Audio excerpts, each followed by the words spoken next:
हाय guys, welcome और welcome back to Logiri. I hope all of you doing great. आज हम discuss करेंगे how to prepare for SLAT 2022 in 3 months with board exams. आप board exams से from zero from scratch कैसे SLAT की तैयारी कर सकते हो। स्लैट जो आपका एग्जाम है वो सिम्बाइसिस के लिए एग्जाम होता है आपका, ठीक है। सिम्बाइसिस पुणे, हैदराबाद, नोएडा, नागपुर, इनमें से किसी भी लॉ स्कूल में जो सिम्बायोसिस का है वहाँ पे आप एडमिशन ले सकते हो अगर आप ये एग्जाम क्लियर कर देते हो। इस एग्जाम के बारे में मैं आज सब कुछ डिस्कस करने वाली हूँ। एलिजिबिलिटी क्राइटेरिया डिस्कस करेंगे हम, सिलेक्शन प्रोसीजर क्या रहता है इनका, थोड़ा डिफरेंट है, मार्क्स डिस्ट्रीब्यूशन कितनी है, सिलेबस ऑफ द एग्जाम क्या है, इंपॉर्टेंट टॉपिक्स कौन से हैं, इन दोनों चीज़ों के प्लीज़ नोट बना लीजिएगा, आपको बहुत ज़्यादा हेल्प करेंगे। बुक्स कौन सी से पढ़ना है, इवन अगर आप कोचिंग इंस्टीट्यूट आपने ज्वाइन किया हुआ है, इट इज़ वेरी इंपॉर्टेंट कि आपको सिलेबस पता हो, बिकॉज बहुत सारे बच्चे कंफ्यूज रहते हैं कि कौन सी एग्जाम का क्या सिलेबस है। और अगर खुद से पढ़ रहे हैं आप इस एग्जाम के लिए, बिल्कुल बिल्कुल खुद भी पढ़ सकते हैं। तो यहाँ पे आपको एक पूरी की पूरी सेल्फ स्टडी स्ट्रैटेजी मिल रही है जो आप अगर अप्लाई करते हैं तो आपका पूरे चांसेस है ये एग्जाम क्लियर करने के। टिप्स एंड स्ट्रैटेजी डिस्कस करेंगे इस एग्जाम को क्लियर करने के, डे टू डे स्केड्यूल, और मैंने ये भी बताया कि आप बोर्ड्स के साथ कैसे हैंडल कर सकते हो। बोर्ड एग्जाम्स आने वाले हैं और ये सबसे बड़ी प्रॉब्लम है बोर्ड्स के साथ। मैं आपको मल्टीपल ऑप्शंस दूंगी, ठीक है ना, कि क्या कर सकते हो आप, कैसे सिलेबस कवर कर सकते हो। हम सीक्वेंस कहाँ से स्टार्ट करेंगे, फ्रॉम वेयर टू स्टार्ट का जो क्वेश्चन है वो मैं आंसर करूंगी आपके लिए। तो बहुत ही डिटेल्ड वीडियो होने वाला है। Let's get started with today's video. Yeah guys, welcome to Logiri. I hope you're subscribed to Logiri's YouTube channel and hit that bell notification on so that you do not miss any of our videos. And I hope you're following us on Instagram. We're there by the name at I am Logiri. We do pretty motivational stuff out there if you want to stay happy, if you want to stay motivated, and if you want to stay connected a little more with Logiri, then do follow us on Instagram. सबसे पहले हम देख लेते हैं eligibility criteria, ठीक है ना। कितने मार्क्स चाहिए आपको 12th में अगर आप एडमिशन लेना चाहते हैं। You need 45% marks. अगर आप 12th के जो बोर्ड एग्जाम्स हैं वो 2022 में ही देने वाले हैं तब भी आप ये फॉर्म भर सकते हैं, क्योंकि जब तक आपका रिजल्ट आएगा स्लैट का तब तक फॉर श्योर आपका बोर्ड के एग्जाम्स का रिजल्ट भी क्लियर हो जाएगा। एंड मोस्टली बच्चे जो होते हैं वो 12th बोर्ड्स अभी वो 22 में ही देंगे, जो स्लैट 2022 का एग्जाम देंगे, राइट। तो कंफ्यूजन नहीं होनी चाहिए आपको। एसएलएस पुणे, नोएडा, हैदराबाद, नागपुर, यहाँ 4 जगह इनका इंस्टीट्यूट है लॉ का। यहाँ पे आपको बीए एलएलबी और बीबी एलएलबी दोनों कोर्सेज मिल जाएंगे हर इंस्टीट्यूट में। आपको फॉर्म के अंदर ऑप्शन मिलेगी कि आप कौन कौन से इंस्टीट्यूट में अप्लाई करना चाहते हो। ऑल 4 ऑप्शंस आपने चूज करनी है, बिकॉज आपके पास सारे डोर्स ओपन रहने चाहिए, कुछ भी आपको डोर क्लोज नहीं करना है। बाद में डिसाइड करेंगे कि हमने इस इंस्टीट्यूट में एडमिशन लेना है या नहीं। एसएलएस पुणे और नोएडा तो for sure are good institute. Hyderabad और नागपुर के लिए आप डिसीजन ले सकते हो टेकिंग इनटू कंसिडरेशन कि आपकी और कहाँ पे एडमिशन हो रही है, राइट। आपको ऑप्शन ये भी मिलेगा कि आप बीए एलएलबी में एडमिशन लेना चाहते हो या बीबीए एलएलबी में, ये भी आप दोनों ही चूज करेंगे, बिकॉज सेफ साइड हम एक अच्छा इंस्टीट्यूट देख रहे हैं and later on we are going to decide. No doubt थोड़ी फीस ज्यादा लगेगी, एप्लीकेशन फीस, बट चारों इंस्टीट्यूट दोनों कोर्सेज आप चूज करोगे, that is what you are going to do. Marks distribution देख लेते हैं जल्दी से। लॉजिकल रीजनिंग 12 क्वेश्चंस आएंगे 12 मार्क्स के, मतलब 1 question is of 1 mark, right. Legal reasoning 12, analytical reasoning 12, reading comprehension 12, general knowledge 12, total आपका 60 का मिलता है। वैट होता है यहाँ पे रिटन एबिलिटी टेस्ट, जिसके अंदर आपको ऐसे लिखना होता है, आपको टॉपिक ये लोग देते हैं। बात करते हैं सिलेक्शन प्रोसीजर की। तो यहाँ का जो सिलेक्शन प्रोसीजर है वो थोड़ा अलग है, ठीक है ना। इस यहाँ पर आपके जो एसएलएस के कॉलेजेस हैं वो इंटरव्यूज कंडक्ट करते हैं। तो सबसे पहले तो आपका एमसीक्यू टाइप का टेस्ट होगा, ठीक है ना। 60 मार्क्स का है वो, इसको स्केल डाउन कर देंगे वो टू 50, लिखा हुआ है ना, इन्होंने 50 को स्केल डाउन कर देंगे, स्केल डाउन टू 50 मार्क्स। उसके बाद आपका 30 मार्क्स का पीआई है। Pi is your personal interview. Personal interview आपका 30 मार्क्स का है, ठीक है ना। वो कैसे प्रिपरेशन करना है, सब कुछ कैसे करना है, मेरे बहुत सारे बच्चे सिम्बायोसिस में गए हैं लास्ट ईयर, बिल्कुल मेरे पे छोड़ दो, नो प्रॉब्लम एट ऑल, ठीक है ना। बस आप एमसीक्यू का पेपर अच्छे से देकर आओ। और रिटन एबिलिटी टेस्ट आपका है जिसके अंदर आपको ऐसे लिखना होता है, अगेन इसके अंदर भी मैं आपकी पूरी हेल्प करूंगी, राइट। तो ये इनका सिलेक्शन प्रोसीजर है। वैट और एमसीक्यू हर किसी को देना है, जिसकी आगे सिलेक्शन होती है पर्सनल इंटरव्यू के लिए, वही पर्सनल इंटरव्यू के लिए जाएगा। ओके, अबाउट द एग्जाम बहुत ज़रूरी चीज़ें हैं, कुछ जल्दी से आपको मैं बता देती हूँ। सबसे पहली बात और सबसे बढ़िया बात ये है कि यहाँ पे कोई नेगेटिव मार्किंग नहीं है, मतलब आप सारे ऑल क्वेश्चंस अटेम्प्ट कर आओगे, ठीक है ना। आपका जो एग्जाम है वो 14 मई को है, आपको 60 मिनट्स दिए जाएंगे और ये कंप्यूटर बेस्ड टेस्ट है। सिलेबस ऑफ स्लैट की, तो प्लीज इसके नोट्स बना लीजिए, आपको बहुत ज्यादा हेल्प करेंगे। और साथ साथ में इंपॉर्टेंट जो मैं मार्क करवा रही हूँ वो भी इंपॉर्टेंट मार्क कर लीजिए। Subject wise syllabus plus important topics बताऊंगी एंड बुक्स के नाम भी बताऊंगी जहां से आपको पढ़ना है। ओके, लीगल रीजनिंग मतलब लीगल एप्टीट्यूड भी जिसको हम कह देते हैं, वो कैसे पढ़नी है और टॉपिक्स कौन कौन से कवर करने हैं। आपको टॉपिक्स कवर करने हैं Indian constitution, criminal law, torts, contracts, legal terms and Maxim's. Indian constitution का मेरा खुद का कोर्स भी है जो आप जिसके लिए एनरोल कर सकते हैं, उसकी डिटेल्स जो है वो सारी डिस्क्रिप्शन बॉक्स में आपको मिल जाएंगी, डू चेक दैट आउट। तो इसके अंदर आपको अगर खुद से पढ़ना है तो क्या पढ़ना है, देखिए हमारे पास टाइम कम है, तो आई विल सजेस्ट कि अगर आप बिल्कुल जीरो से ये वीडियो देखने के बाद स्टार्ट करें तो यूनिवर्सल्स की बुक में से आप ये सारे टॉपिक्स कवर करिए और थ्योरी पढ़िए वहां से यूनिवर्सल्स में से, और एमसीक्यूज की प्रैक्टिस भी वहां से ही करिए। एमसीक्यू क्वेश्चन सॉल्व करने बहुत जरूरी है, सेम क्वेश्चंस भी आ जाते हैं, मोर ओवर आपको थ्योरी अप्लाई करनी आनी चाहिए, ठीक है ना। अप्लाइंग थ्योरी आपको आनी चाहिए, तभी आप एग्जाम में क्वेश्चन सॉल्व कर पाओगे, ठीक है ना। तो यूनिवर्सल्स में से आप थ्योरी पढ़ोगे और यूनिवर्सल्स में से ही एमसीक्यू सॉल्व करोगे, मतलब कि प्रैक्टिस करोगे। क्योंकि ये चारों टॉपिक्स हैं उनके लिए तो आपका यही फंडा रहेगा। बट जो लीगल टर्म्स एंड मैक्सिम्स वाला टॉपिक है वो आप मेरी वेबसाइट पे आपको पीडीएफ मिलेगा बिल्कुल फॉर फ्री, www.logiri.com पर जाइए, वहाँ पे स्टडी मटेरियल में जाइए और वहाँ पर लीगल एप्टीट्यूड पर जाइए, आपको ये मटेरियल मिल जाएगा, वहाँ से आप याद करिए। बिकॉज यूनिवर्सल्स में number of legal terms and Maxim's बहुत ज़्यादा है, आप याद नहीं कर पाओगे। और ये भी आपने हर रोज जब से आप प्रिपरेशन स्टार्ट करो 10 to 15 टर्म्स ट्राई करो कि हर रोज आप याद कर पाओ। मैंने 2 वीडियोस भी करी हुई है, उसके अंदर बहुत इंपॉर्टेंट टर्म्स मैंने डिस्कस करी हुई है, उसका लिंक मैं डिस्क्रिप्शन बॉक्स में दे दूंगी। लीगल टर्म्स के पीडीएफ का भी लिंक आपको मिल जाएगा। बहुत बच्चे मेरी पहली वाली वीडियोस फॉलो कर रहे होंगे जिसमें मैंने एपी भारद्वाज बोला हुआ है, ठीक है ना। तो अगर आप पहले से प्रिपरेशन कर रहे हो और आपने एपी भारद्वाज कवर करी हुई है, स्टार्ट करी हुई है, कुछ कुछ हो गए, तो continue with AP Bhardwaj. But जो बिल्कुल स्क्रैच से स्टार्ट कर रहे हैं वो यूनिवर्सल्स के लिए चाहिए, बिकॉज यहाँ पे इन शॉर्ट में दिया हुआ है सब कुछ, तो वो बहुत बेनिफिशियल रहेगा आपके लिए इस टाइम पर।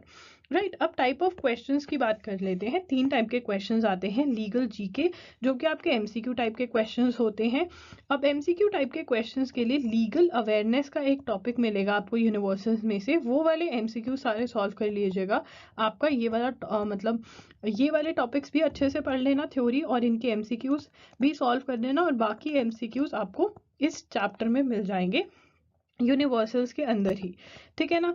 उसके बाद फैक्ट एंड प्रिंसिपल बेस्ड भी आप यूनिवर्सल्स में से ही सॉल्व करिए। अगर आपको ये सॉल्व नहीं करने आते, यू आर न्यू, आपको fact and principle based questions क्या होते हैं ये नहीं पता, इसके ऊपर मैंने डिटेल्ड वीडियो करा हुआ है, वो आप देख लीजिए, ठीक है। असर्शन एंड रीजन भी कॉन्सेप्ट समझ लीजिए, MK पांडे की बुक आती है, वो हम आगे देखेंगे, आप बाय करोगे क्रिटिकल रीजनिंग के लिए, वहां से आप असर्शन एंड रीजनिंग का कॉन्सेप्ट समझ सकते हैं। तो उससे आपको सारे, क्योंकि आपको इन्फॉर्मेशन जो है वो इन सारी टॉपिक्स की ही होगी, तो you will be able to solve. I hope आपको लीगल रीजनिंग का पार्ट क्लियर हो गया। अगर आपको कोई भी प्रॉब्लम है you can comment down below और you can chat with me on Instagram, I am there by the name @IamLogiri। करते हैं लॉजिकल रीजनिंग के बारे में। तो लॉजिकल रीजनिंग में जो मैंने टॉपिक्स अंडरलाइन करे हुए हैं और जो बोल्ड में है वो बहुत इंपॉर्टेंट है। Circular arrangement, selection puzzle based question, selection based puzzle. तो जो बुक मैं आपको बताने वाली हूँ उसमें ये जो टॉपिक है वो पजल टेस्ट में आपको मिलेंगे। क्या नाम है चैप्टर का? पजल टेस्ट, ठीक है ना, तो कंफ्यूज नहीं होना है। उसके बाद आपका अल्फाबेट सीरीज है, analogy, direction sense test, odd one out, blood relations, coding decoding series, clocks and calendars. Right, जो बुक आपको इन टॉपिक्स के लिए चाहिए होगी वो होगी verbal and non verbal reasoning या verbal reasoning by RS Agarwal. ये बेस्ट बुक है, ये सारे टॉपिक्स आप इस बुक में से करेंगे। एंड जो आपका स्ट्रॉन्ग एंड वीक आर्ग्यूमेंट्स है, statement and assumption, inference, reason and assertion, conclusion, cause of action, Venn diagram, ये वाले सारे क्वेश्चंस आप करोगे MK पांडे में से, ठीक है ना। और MK पांडे की आपको एक और जो हेल्प मिलेगी वो मिलेगी सॉल्विंग प्रॉब्लम्स करके, आपको एक टॉपिक मिलेगा MK पांडे में, एक चैप्टर मिलेगा, तो वो अगर आप पढ़ लेंगे ना, आपको इन सब के सारे शॉर्टकट्स, कैसे सॉल्व करना है, क्या करना होता है, वो मिल जाएंगे। बट क्वेश्चंस आप अपने RS अग्रवाल में से ही सॉल्व करना। Right, maths. So maths is not a separate section in this exam, but it is there, so you have to cover it. Profit and loss, percentage, ratio and proportion, and average, very important. इनमें से question आ जाता है, ठीक है ना। और age, time and work, simple and trust circles, right. इसके लिए जो बुक आप जिसमें से पढ़ सकते हैं वो है 18 days wonder by S Chand. अगर 18 days wonder by S Chand नहीं अवेलेबल है तो आप 30 days wonder by S Chand buy कर सकते हैं, इट इज़ अवेलेबल, राइट। और आप पर्टिकुलरली यही चैप्टर सॉल्व करिए अगर आप सिर्फ और सिर्फ स्लैट के लिए प्रिपरेशन कर रहे हैं, ठीक है ना। और अगर ज़्यादा टाइम है तो आप पूरी बुक भी सॉल्व कर सकते हैं। 30 डेज वंडर में से ज्योमेट्री वाला जो पार्ट है वो आप छोड़ सकते हैं, बाकी कर सकते हैं, बट इतना भी अगर कवर कर जाएंगे तो बहुत रहेगा। बात करते हैं इंग्लिश की। अगर आपने मार्क्स डिस्ट्रीब्यूशन वाले सेक्शन में देखा होगा तो वहाँ पे इंग्लिश की बजाय they have written reading comprehension which makes things very very clear. वो रीडिंग कॉम्प्रीहेंशन पे ही हमें टेस्ट करेंगे। इनका जो रीडिंग कॉम्प्रीहेंशन होता है वो ईजी टू मॉडरेट होता है, ज़्यादा डिफिकल्ट नहीं होता, मतलब क्लैट के लेवल का नहीं होता है, तो ईजी टू सॉल्व रहता है।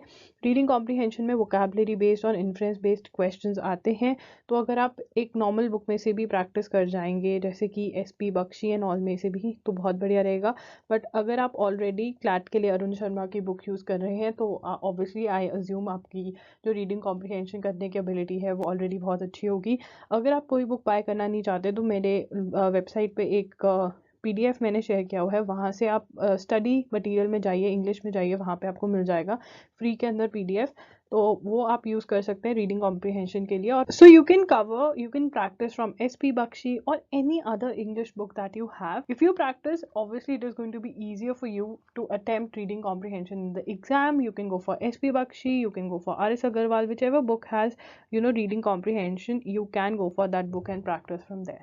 नॉलेज में आपके दो पार्ट्स हैं, अगेन करंट अफेयर्स में से भी क्वेश्चन आते हैं और स्टैटिक GK में से भी क्वेश्चन आते हैं, ठीक है ना।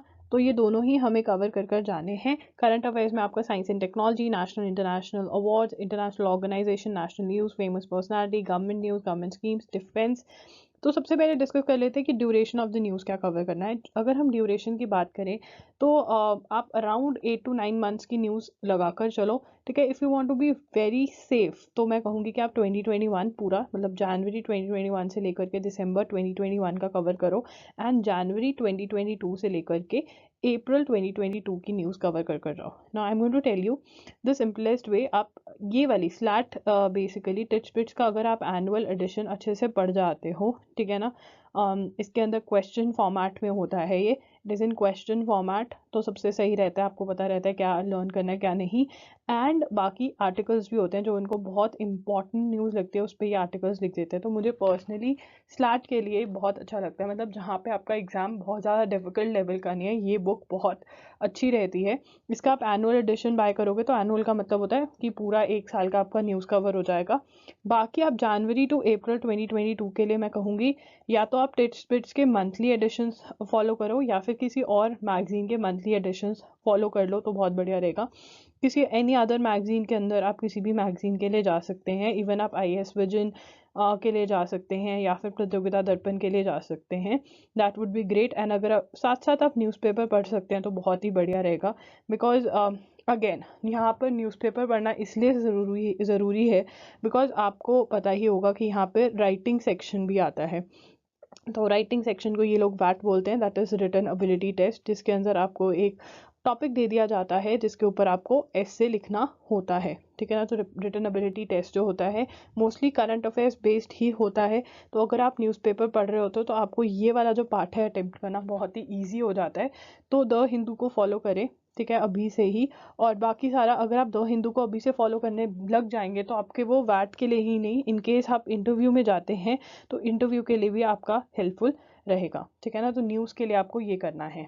Let's talk about static GK। तो स्टैटिक GK आप इस एग्जाम के लिए कवर कर जाओगे, and the best way is universals के अंदर, ठीक है, जो MCQs दिए होते हैं, या फिर आपके पास कोई भी बुक है जिसके अंदर स्टैटिक GK है और उसके अंदर MCQs दिए हुए हैं, उसमें से ये वाले टॉपिक्स कवर कर जाओ, the best way. I know बहुत बच्चे पूछेंगे दी ल्यूसेंस में से पढ़ लें, पियर्सन्स में से पढ़ लें, क्या करें। देखो I am going to tell you one thing, ठीक है, हमारे पास कितना टाइम अभी 3 मंथ्स, ठीक है। 3 मंथ्स में आपके most of you also have your board exams. अगर बोर्ड एग्जाम्स नहीं है, आप मतलब एक ही एग्जाम को 8 से 9 घंटे दे सकते हो, then that's a different story. Because बाकी सबके अगर बोर्ड एग्जाम्स हैं तो आपको एक चीज़ दिमाग में रखनी है, that you have to be super smart, right, super smart by studying only the things जो जिससे आप इंपॉर्टेंट चीज़ें और मोस्ट एक्सपेक्टेड चीज़ें कवर कर पाओगे, ठीक है ना। आप जो मतलब यू कैन नॉट कवर और you can not basically eat everything that is on your plate, you have to be very choosy. अगर पिक एंड चूज कर कर पढ़ोगे तो एग्जाम क्लियर होने के चांसेस ज़्यादा रहते हैं। यहाँ पर अगर आप पियर्सन्स और ल्यूसेंस में से पढ़ते हो तो सबसे बड़ी प्रॉब्लम जो बच्चे फेस करते हैं, उनको ये नहीं पता चलता what is important, what to learn. और देखो यार, static GK is again learning, ठीक है ना, टू द कोर लर्निंग है। You have to learn stuff, you have to learn, right. Learn कब होगा? जब आप बार बार रिवाइज करोगे, ठीक है ना। लर्न कब होगा? जब आप बार बार रिवाइज करोगे। अगर आपको यही नहीं पता क्या इंपॉर्टेंट है, व्हाट टू लर्न, तो आप कैसे रिमेंबर कर पाओगे? एमसीक्यूज में आप सिर्फ और सिर्फ इंपॉर्टेंट क्वेश्चंस कवर कर रहे हो और ये आपको पता है कि आपको अच्छे से याद कर जाना है, तो चांसेस ज़्यादा रहते हैं कि आपको याद रहेगा, आप अटेम्प्ट कर पाओगे क्वेश्चन। तो सिंपल सी बात है, यूनिवर्सल्स उठाओ, उसमें से एमसीक्यू सॉल्व करो। टिप यहाँ पे मैं आपको ये दे देती हूँ कि अगर आपको लगता है कि मुझे लर्न करना डिफिकल्ट है, ठीक है ना, लर्निंग इज़ डिफिकल्ट, तो जो क्वेश्चन पढ़ रहे हो उसके बारे में थोड़ा सा गूगल कर लो कि जो आंसर है वो क्यों है। उसका जो डिटेल्स आपको मिलती है ऑनलाइन, उन डिटेल्स को वहीं पर क्वेश्चन के साथ में बुक में ही लिख लो, ठीक है ना। तो this is the safest way to study static GK for SLAT. And please don't go for Pearson's, Lucent's. MCQs अगर करने हैं उसमें से वो कर सकते हो, बट ये आपका बेस्ट तरीका रहता है, रिपीट होते हैं एमसीक्यूज आपके स्टैटिक जीके के। हाउ टू प्रिपेयर फॉर वैट। सो वैट आपका क्या है? रिटन एबिलिटी टेस्ट, जिसके अंदर आपको 2 टॉपिक्स दे दिए जाते हैं और उनमें से आपको एक चूज करना होता है जिसके ऊपर आपको ऐसे लिखना होता है। तो रिटन एबिलिटी टेस्ट के लिए it is very very important that you read the newspaper. The newspaper that I am going to recommend is the Hindu, ठीक है ना। द हिंदू की इंपॉर्टेंट न्यूज़ जो है वो मैं अपने इंस्टाग्राम पे पोस्ट करती हूँ, I am there by the name @IamLoggery, वहाँ पे आप मुझे फॉलो कर सकते हो, ठीक है। वहाँ पे जो इंपॉर्टेंट न्यूज़ आर्टिकल मैं पोस्ट कर रही हूँ उनको आप पढ़ो, इंपॉर्टेंट न्यूज़ आर्टिकल्स को। And that's that. मैगजीन आप वैसे ही फॉलो करोगे, एनुअल एडिशन कवर कर रहे हो स्लैट के लिए जो मैंने बताया आपको। एंड आप रेगुलर न्यूज़ भी फॉलो करोगे, मतलब मंथली न्यूज़ मैगजीन में से, तो that is going to be good for you, right. तो reading the newspaper is very important. Reading the essays written for IAS exams. तो बहुत सारी वेबसाइट्स पे लोग एसेज लिखते हैं IAS एग्जाम के लिए, अगर आप गूगल करोगे आपको बहुत सारे मिल जाएंगे। रैंडमली उसमें से कोई टॉपिक उठाओ जो तुम्हें लगता है कि तुम जिस पे लिख सकते हो, उसको लिखो एंड देन चेक करो कि दूसरों ने क्या अपने व्यूज़ शेयर करें हैं और उनको कंपेयर करो। तो इट इज़ वेरी इंपॉर्टेंट कि आपको इंट्रोडक्शन देनी आती है एक अच्छी, ठीक है ना, आपको फैक्ट्स ले डाउन करने आते हैं उस टॉपिक के बारे में, और बहुत ज़्यादा इंपॉर्टेंट रहता है कि आप एक कंक्लूजन दे पाते हैं which is nothing but your opinion, ठीक है ना। आपकी ओपिनियन होनी बहुत ज़्यादा ज़रूरी है, उस ओपिनियन के पीछे आपका रीज़न क्या है, रीजंस क्या है। एक मतलब जितनी भी ओपिनियंस आप दे रहे हो उसके पीछे रीज़न देना बहुत ज़रूरी होता है। तो that is how you prepare for your writing ability test. That is what I was saying, right on the same topics and comparing, ठीक है ना। कंपेयर करके आपको और आइडियाज़ मिलेंगे कि और क्या लिख सकते थे आप, okay. One question that all of you have is where to start from. You are saying ma'am इतना सिलेबस है, हम कैसे ख़त्म करेंगे 3 महीने में? बेसिकली आपको ये नोट करना है कि फर्स्ट रन, आप अपनी जो प्रिपरेशन है उसको 2 रन्स में डिवाइड करोगे। फर्स्ट रन में कौन से टॉपिक्स करोगे जो मोस्ट एक्सपेक्टेड हैं, जो सबसे ज़्यादा एक्सपेक्टेड टॉपिक्स हैं, ठीक है ना, और ईजी भी हैं और वेटेज भी अच्छी है। वेटेज मतलब इनके क्वेश्चन ज़्यादा मार्क्स, मतलब ज़्यादा क्वेश्चंस यहीं से ही आएंगे, वो वाले हम उनको कहेंगे फर्स्ट रन, ठीक है ना। तो आप फर्स्ट रन में सबसे पहले डालिए रीडिंग कॉम्प्रीहेंशन, ठीक है ना। एक तो कम टाइम लेते हैं, ये इजी है, ठीक है ना, टाइम भी कम लेंगे इनको प्रिपेयर करने में। नंबर 2 आप डालिए अपना लॉजिकल रीजनिंग। अब लॉजिकल रीजनिंग में जो आपके पजल टाइप ऑफ क्वेश्चंस हैं वो देखिए, एक बार आपको समझने में टाइम नहीं लगेगा। अगर आप MK पांडे की बुक में जाएंगे और वहाँ पे सॉल्विंग प्रॉब्लम्स करके एक चैप्टर है, वहाँ से आप सारी की सारी थ्योरी समझ लीजिए, ठीक है ना। वो सारे थ्योरी प्लस शॉर्टकट्स आपको समझा देंगे, ठीक है ना। और RS अग्रवाल की बुक में से, जो आपकी RS अग्रवाल की बुक है verbal and non verbal reasoning, please नाम नोट कर लीजिए, मैं डिस्क्रिप्शन बॉक्स में भी लिंक दे दूँगी। गलत बुक्स मत लेकर आओ, बहुत सारे बच्चे मैसेज करते हैं बुक्स खरीदने के बाद जो गलत होती हैं, ठीक है ना, फिर मैं भी हेल्प नहीं कर पाती हूँ, प्लीज़ पैसे वेस्ट मत करना, ठीक है ना। तो RS अग्रवाल में से सॉल्व द क्वेश्चंस, ठीक है ना, ये आपको करना है। और RS अग्रवाल में से भी जब क्वेश्चन सॉल्व कर रहे होगे, तो अगर रिपीटेड क्वेश्चंस लग रहे हैं, आपको लग रहा है कि ये क्वेश्चंस रिपीटेड हैं, आपको एक बार कॉन्सेप्ट समझ में आ गया, तो स्किप कर करके क्वेश्चन सॉल्व करो, ठीक है ना। ये आपका लॉजिकल रीजनिंग है। अब लॉजिकल रीजनिंग शॉर्ट इसलिए कि अगर एक बार कॉन्सेप्ट समझ में आ गया ना, तो बस देन आपका एक शॉर्ट क्वेश्चन बन जाता है, राइट। उसके बाद जो इजी आता है वो है legal aptitude. Obviously legal aptitude easy रहता है, तो लीगल एप्टीट्यूड आप कवर करेंगे। और मैं ये कहूँगी कि यूनिवर्सल्स की बुक में से कवर करें लीगल एप्टीट्यूड भी, बिकॉज अभी टाइम कम है। तो अगर आप AB भारद्वाज में जा रहे हैं तो ज़्यादा टाइम लगेगा, तो यूनिवर्सल्स में से ही कवर कर जाइए, ठीक है ना, और वो बेटर रहेगा। एंड उसके बाद जो हमारे ये फर्स्ट रन के टॉपिक्स हैं जिन्हें हम फटाफट से कवर करने की कोशिश करेंगे, फिर उसके बाद सेकेंड रन में हमारे पास जो बचता है वो है क्रिटिकल रीजनिंग, जो कि अगेन एक बहुत ही ज़रूरी चीज़ है, बिकॉज इसमें से अच्छे खासे क्वेश्चंस आते हैं। तो ये हमारा इंपॉर्टेंट लिस्ट में रहेगा। और उसके बाद हमारे पास बचता है मैथ्स और स्टैटिक जीके, ठीक है ना। मैथ्स और स्टैटिक जीके बचता है, तो वो देखेंगे हम कि बोर्ड्स कब होते हैं, बोर्ड्स के बाद हमारे पास टाइम है या नहीं, या हमें छोड़कर जाने पड़ेंगे। देखो, आपको एक बात याद रखनी पड़ेगी, अगर आप अभी 0 से स्टार्ट कर रहे हो ना, तो आप सारा का सारा सिलेबस नहीं कवर करके जा सकते। आप सबसे इंपॉर्टेंट चीज़ें अच्छे से कवर करके जाओ कि अगर इनमें से कुछ आता है तो मैं अच्छे से करूँ, बाकी अगर टाइम मिलेगा तो हम ये वाला पार्ट कर जाएंगे, ठीक है ना। अब बाकी अगर हमें टाइम मिला तो हम ये वाला पार्ट कर जाएंगे। और हाँ, जो हमारा करंट अफेयर्स है वो हम साथ साथ में कवर करेंगे, करंट अफेयर्स, क्योंकि इसको कवर करने का एक ही तरीका है। और करंट अफेयर्स हमारे MCQ बेस्ड क्वेश्चंस ही नहीं आएंगे, हमारा जो ऐसे भी है, जो वैट वाला पार्ट है, वो भी करंट अफेयर्स बेस्ड आएगा। तो करंट अफेयर्स तो हमें करने ही है, तो आप ऐसा सा शेड्यूल बनाएंगे। ओके, बोर्ड एग्जाम्स के साथ कैसे आप हैंडल कर सकते हो प्रिपरेशन। देखिए, I can not answer for all, but yeah I can give you options, right. मान लीजिए यहाँ पे आपके बोर्ड एग्जाम हो रहे हैं इस ड्यूरेशन के अंदर, तो टाइम है उससे पहले और टाइम है कुछ उसके बाद, और यहाँ पर आपका स्लैट का एग्जाम है, ठीक है ना। बीच में आपके डिफरेंट अदर एग्जाम्स भी हैं, ठीक है ना। तो आपका जो स्लैट का एग्जाम है वो आई थिंक 14 मई को है, डेट आ चुकी है आपकी, 14 मई 2022 को आपका एग्जाम है, राइट। तो आप क्या कर सकते हो कि अपना मैक्सिमम सिलेबस ट्राई करो कि यहाँ पर मैक्सिमम सिलेबस आप यहाँ पर ख़त्म कर रहे हो, एंड जो बच गया वो आप यहाँ पर ख़त्म करो, लेफ्ट ओवर सिलेबस, ठीक है। चाहे आपके पास 3 से 4 से 5 दिन है, तो उसके अंदर जो भी बचा है वो ख़त्म करो। Again, no I am repeating, but अगर आप 3 मंथ्स में फ्रॉम 0 प्रिपरेशन कर रहे हो तो ऐसा ही करना पड़ेगा। हाँ, अगर आपकी प्रिपरेशन थोड़े टाइम से चल रही है और कुछ टॉपिक्स हैं जो आपने ऑलरेडी करे हुए हैं, तो आपके लिए बेनिफिशियल रहेगा, राइट। बट अगेन, एक स्ट्रैटेजिक वे में, एक स्ट्रैटेजी प्लान करके आप एग्ज़ाम की प्रिपरेशन करो तो वो बहुत अच्छा रहेगा। एंड स्लैट क्लियर होने के चांसेस इसलिए भी ज़्यादा रहते हैं क्योंकि आपका जो एग्ज़ाम है इसके अंदर ना तो आपकी नेगेटिव मार्किंग है, नंबर 1, और नंबर 2, ये एग्ज़ाम कंपैरेटिवली ईजी है as compare to other law entrance exams, right. तो इसके आपका क्लियर होने के चांसेस बहुत ज़्यादा रहते हैं। अगर आपको लग रहा है कि मेरा स्लैट नहीं क्लियर होगा, बट मेरे अंदर ये है कि मैं पढ़ सकती हूँ और मुझे एक भी एग्ज़ाम क्लियर करना है, तो आई थिंक आप स्लैट और एनलैट की तरफ देख सकते हो, राइट। ये एग्ज़ाम क्लियर होने के चांसेस बहुत ज़्यादा हैं, तो प्लीज़ इसके ऊपर गिव अप मत करिए, इसकी तैयारी करिए अच्छे से। Even if you are starting from 0, या पहले से तैयारी कर रहे थे एंड अब आपको पता चला है क्या सिलेबस है क्या नहीं है, ठीक है ना।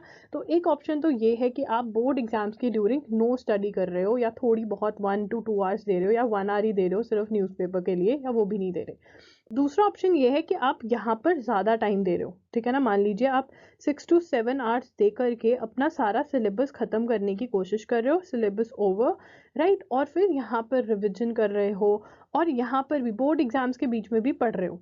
या फिर आप ये भी कर सकते हो कि यहाँ पर ज़्यादा टाइम देकर बोर्ड एग्जाम्स में नहीं पढ़ रहे हो और यहाँ पर रिविजन को टाइम दे रहे हो, ठीक है। या फिर आप ये कर सकते हो कि इक्वल टाइम सारा टाइम दे रहे हो, बोर्ड एग्जाम्स के ड्यूरिंग भी यहाँ पर भी 3 आवर्स दे रहे हो, यहाँ पर भी 3 आवर्स दे रहे हो, और बोर्ड एग्जाम्स के बाद भी अगर 1 2 3 4 दिन जो भी है, मुझे नहीं पता यहाँ पर आपके पास हाउ मेनी डेज कितने होंगे जब तक हमारे बोर्ड्स नहीं अनाउंस होते, वी डोंट नो। तो आपको कोई ना कोई ऑप्शन पिकअप करना पड़ेगा, राइट। तो आप जो भी ऑप्शन पिकअप करते हो उसके अंदर ये होगा कि फिर आप फर्स्ट रन वाले जो सब्जेक्ट्स हैं वो जल्दी से कवर करोगे, सेकंड रन में क्रिटिकल रीजनिंग कवर करना बहुत ज़्यादा प्रायोरिटी रहेगा आपका, ठीक है ना। उसके बाद आप देखोगे स्टैटिक जीके और मैथ्स के लिए टाइम है या नहीं। अब मैं ये नहीं कह रही हूँ कि स्टैटिक जीके और मैथ्स से क्वेश्चंस नहीं आएंगे, बट अगर आपके पास टाइम कम है तो ये वाले सब्जेक्ट्स जो हैं, ये वाले जो सब्जेक्ट्स हैं वो थोड़ा सा आप छोड़ सकते हो, क्योंकि बाकी सारे में से बहुत क्वेश्चंस आएंगे, समझ रहे हो। अगर टाइम है तो कर लो, नहीं तो नहीं। तो this is something that you need to do, ये आप डिसाइड करोगे अपने लिए कि क्या आपके लिए बेनिफिशियल है। This is the schedule for 3 months. I am assuming the least from you कि आप 2 से 3 घंटे अपनी पढ़ाई को दे रहे हो, ठीक है ना, जिसमें से आप 1 आवर के करीब द हिंदू पढ़ रहे हो, जिसमें कि मैं आपको इम्पॉर्टेंट जो न्यूज़ आर्टिकल है वो आपके लॉगिरी के जो इंस्टाग्राम पे है @IamLoggery पे मैं पोस्ट करी हूँ, वो आप उसको टाइम दे रहे हो। ठीक है, बाकी 2 आवर्स जो है वो आप 1 आवर मैगजीन पढ़ोगे करंट अफेयर्स की, ताकि आपके करंट अफेयर्स कवर हो जाएं। ठीक है ना, एंड बाकी 1 आवर जो आप दे रहे हो वो आप अपनी पढ़ाई को दे रहे हो, स्टडीज को दे रहे हो। ठीक है ना, यहाँ पर मैंने मंथ्स के या डेट वाइज आपको बताया हुआ है सारा, तो वो आप चेक कर लीजिए। ठीक है ना, और यहाँ पर मैंने अगर जैसे 2 आवर्स मेंशन किया हुआ है, तो 1 आवर आप देंगे अपना एक सब्जेक्ट को और 1 आवर आप देंगे दूसरे करंट अफेयर्स को पढ़ने में। तो आई एम मिनिमम मैं 2 आवर्स मांग रही हूँ, 2 आवर्स प्लस 1 आवर, क्योंकि मैं अज्यूम कर रही हूँ आप न्यूज़पेपर भी पढ़ रहे हो। अगर आप न्यूज़पेपर नहीं पढ़ रहे हो तो आप 3 आवर्स के अंदर मे बी 2 आवर्स ज़्यादा टाइम आप सब्जेक्टिव टॉपिक को दे सकते हो, ताकि जल्दी से आपके टॉपिक्स खत्म हो जाए। ये मिनिमम मैं डिमांड कर रही हूँ आपसे। तो ये होगा आपका रीडिंग कॉम्प्रिहेंशन से स्टार्ट करेंगे, करंट अफेयर्स हर रोज पढ़ेंगे। यहाँ पे सीरीज मैंने कहा था ना, लॉजिकल रीजनिंग एक ऐसा टॉपिक है जो अगर आप अच्छे से सब्जेक्ट पढ़ लेंगे तो आपको बहुत बेनिफिशियल रहेगा। तो हम लॉजिकल रीजनिंग कवर कर रहे हैं, बट अगर मान लीजिए आप 6 to 7 आवर्स दे रहे हैं, तो आई विल से कि आप लॉजिकल रीजनिंग के साथ साथ लीगल रीजनिंग के टॉपिक्स भी उठा सकते हैं, वो सबसे सही रहेगा आपके लिए। या इवन क्रिटिकल रीजनिंग के टॉपिक्स भी उठा सकते हैं, आपके ऊपर डिपेंड करता है आपको क्या ईजी लग रहा है। उसके बाद यहाँ पे सीरीज कवर कर रहे हैं, ब्लड रिलेशंस कवर कर रहे हैं, करंट अफेयर्स पढ़ते रहेंगे हम, एंड देन उसके बाद डायरेक्शन टेस्ट आ जाता है, आपका एनालॉजी आ जाता है। अब एनालॉजी के लिए मैं आपको एक टिप देना चाहती हूँ। एनालॉजी का जो आपका टॉपिक है, ये बहुत ही बड़ा टॉपिक है RS अग्रवाल के अंदर, और अगर आप सारा का सारा सॉल्व करने बैठते हो तो बहुत टाइम लग जाएगा। तो इसलिए कॉन्सेप्ट समझ लो एंड थोड़ा प्रैक्टिस कर लो एंड आगे मूव कर जाओ। ये मैं सभी टॉपिक्स के लिए कहूँगी RS अग्रवाल में, कि एग्जाम्पल सॉल्व करो, और जब आपको लगे कि रिपीट है क्वेश्चन, मतलब 3-4 क्वेश्चन आपने उस टाइप के सॉल्व कर लिए हैं, आपको आगे है सॉल्व करने, तो प्लीज सेम क्वेश्चंस मत सॉल्व करिए, क्योंकि हमारे पास अगेन टाइम कम है। हमारा पजल टेस्ट चल गया, जिसके अंदर हमने सिलेक्शन बेस्ड और अरेंजमेंट, सिलेक्शन और अरेंजमेंट टाइप के क्वेश्चंस सॉल्व करने हैं, राइट। मैं आपको यही कह रही हूँ कि अगर आप 6 आवर्स दे सकते हैं मे बी बोर्ड से पहले, और ड्यूरिंग बोर्ड आप 2 to 3 आवर्स निकाल सकते हैं, देन आपको बहुत ही जल्दी आप इस एग्जाम का सिलेबस कंप्लीट कर पाएंगे, which is going to be a great thing for you. तो प्लीज ट्राई करिए कि ज़्यादा से ज़्यादा टाइम दे पाएँ, राइट। अगर आप चाहते हो कि I should create a personalise schedule for you, that for that you need to book a 1-on-1 session. It is a paid session, आप बुक करवा सकते हैं, उसका लिंक आपको डिस्क्रिप्शन बॉक्स में मिल जाएगा। अगर आप शेड्यूल फॉलो कर रहे हैं मेरे वाला, या आप देख रहे हैं उसको, तो उसके अंदर मैंने इंडियन कॉन्स्टिट्यूशन तक का शेड्यूल बनाया हुआ। उसके बाद आपका क्रिमिनल लॉ, टॉर्ट्स, कॉन्ट्रैक्ट्स, ये लीगल एप्टीट्यूड वाले पार्ट में से रह जाता है। ठीक है ना, उसके बाद आप क्रिटिकल रीजनिंग, अगर आप पूछना चाहते हो सीक्वेंस, पहले ये और ये पार्ट, और ये भी ज़रूरी है, मतलब ये नंबर 1 पे रहेगा, 3 स्टार्स देते हैं इसको। नंबर 2 पे ये दोनों भी आपको इक्वली इंपॉर्टेंट है, एंड फिर उसके बाद मैथ्स और स्टैटिक जीके का पार्ट आपका रह जाएगा। ठीक है ना, वो अगर टाइम है तो आप कवर कर लीजिए, नहीं तो लास्ट ऑप्शन छोड़कर जाना पड़ेगा आपको। So guys, that's it for today's video. अगर आपको ये वीडियो हेल्पफुल लगा तो please like the video, share it with your friends, comment down below how I can help you more with regard to your SLAT exam और any other law entrance exam that you are appearing for. अगर आप चाहते हो कि मैं आपका एक personalise schedule बनाऊं, तो आप मेरे साथ एक 1-on-1 सेशन बुक कर सकते हैं, जिसके अंदर हम सारी आपकी जो क्वेरीज हैं मैं सॉल्व करूंगी। The link is going to be in the description box. उसके अंदर मैंने सब कुछ बताया हुआ है कि कैसे आप बुक कर सकते हैं। It is a paid session. आप मेरे साथ इंस्टाग्राम पे भी बिल्कुल फ्री में बात कर सकते हैं। I am there by the name @IamLoggery. So yeah guys, that's it for today's video. Please subscribe to the channel, like this video, and do check the description box out for more videos. That's it, Loggery signing off. I'll see you super soon. Bye and take care.